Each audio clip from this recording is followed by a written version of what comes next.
Okay, good day children. So today we are going to talk about anatomy of flowering plants. So when we tell about flowering plants, we are including only the angiosperms and you don't include the gymnosperms or any other division of the plant kingdom. Okay, be very clear about it. Now, what is anatomy? What is anatomy? It is derived from the Greek word ana means up and timi means to cut. Okay. It is the branch of biology that is concerned with the study of structure of organism and their parts by dissection. Okay. So when you see something by dissecting the organism, cutting the organism to cut, then you call it as anatomy. Anything that is found externally, we refer it to as morphology, external features of the organism. So in the case of plants, okay, anatomy of plants is called as phytotomy.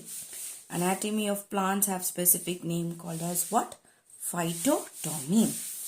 Plant parts are broadly classified into the root system and also the shoot system.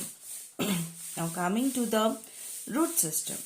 So in the root system we have primary roots, secondary roots and also the root hairs.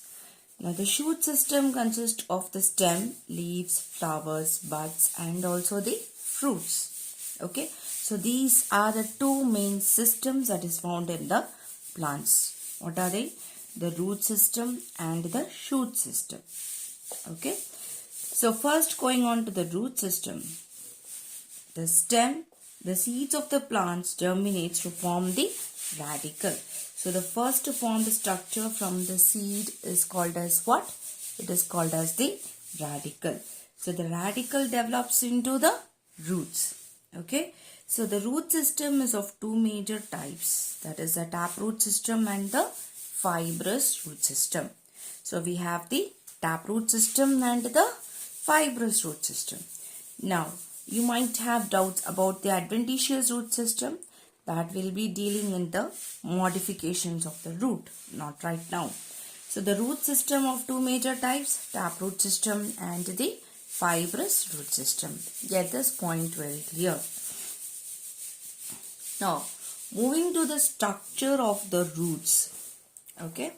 So, we told about two major types of root system. Right? So that is the taproot system and the fibrous root system. The taproot system is found in what? Dicotyledons, and fibrous root system is found in the monocotyledons. Okay, we have the dicotyledons and the monocotyledons. So this structure we will have to understand it first. So the first formed root is the radicle. It continues to form the root system. It can be a taproot system or it can be a fibrous root system. So if the seed is of a single cotyledon, it forms a fibrous root system. If the seed is of two cotyledons, that is two seed leaves, then it forms the taproot system. Okay. So the radicle continues as the taproot in the case of dicotyledons, whereas the radical part, okay, so it branches to form various roots of the same size in the fibrous root system. Okay, so you have the primary root, you have the secondary roots, and you also have the root hairs. So what is a cotyledon called? It is called as the seed leaves. Okay, what is the seed contain? It contains a cotyledon and the embryo, not the zygote. Understand?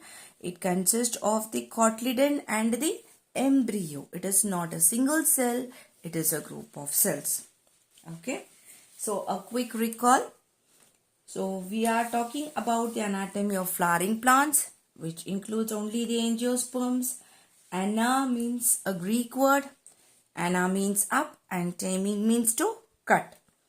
So this is structure which is known by dissecting the organism. You cut down the organism and then you understand the structure.